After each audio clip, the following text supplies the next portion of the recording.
Genesis 11 explains why the world is divided by languages and nations, and introduces a line to which God will bring his promise. This chapter shows human pride, God's intervention, and the beginning of a redemptive plan. I'm glad you're here. Let's dive right in. Welcome back to our verse-by-verse journey through Genesis. Today we're in Genesis chapter 11, a pivotal moment in redemptive history.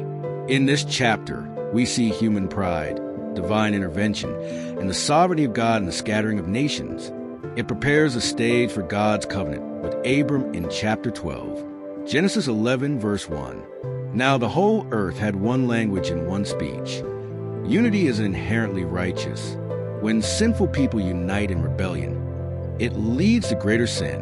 As Vadi Baucham points out, human unity without submission to God is just organized rebellion. Genesis 11, verses 2 to 4, the Tower Project.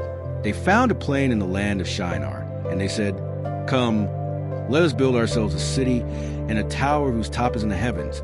Let us make a name for ourselves."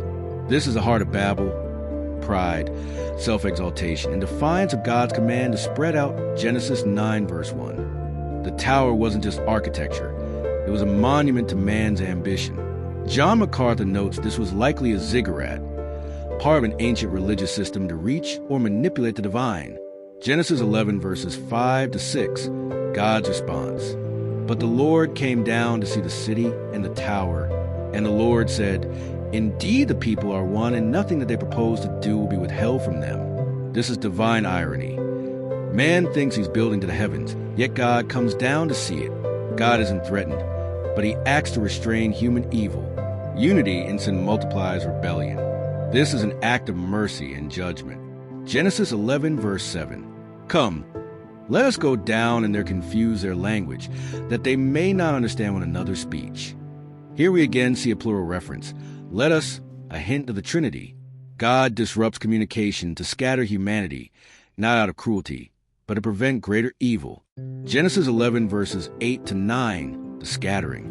"So the Lord scattered them abroad, and they ceased building the city. Therefore its name is called Babel." Babel means confusion. This is the origin of languages and nations. God spreading humanity across the globe. What man refused to do voluntarily spread out. God enforced by his will. Vadi Baucham explains that Babel is the anti-Eden. In Eden, man walked with God. At Babel, man tries to sin to God on his own terms. Genesis 11, verses 10 to 26. The line of Shem. This genealogy picks up from Genesis 10, narrowing down to Abram. This is the genealogy of Shem. Terah lived 70 years and begot Abram, Nahor, and Haran. God is zooming in. After scattering nations, he now focuses on one man, Abram, through whom he will bring the Messiah. This shows God's redemptive plan continues. Even after judgment, Genesis 11, verses 27 to 30, Terah's family. We are introduced to Abram and Sarai. Sarai is barren, a theme of human inability that will be reversed by divine promise. God often chooses the least likely to fulfill his purposes. Genesis 11, verses 31 to 32, Terah's journey. Terah took his son Abram, and they went out to go to the land of Canaan, and they came to Haran and dwelt there. Terah begins a journey but settles short.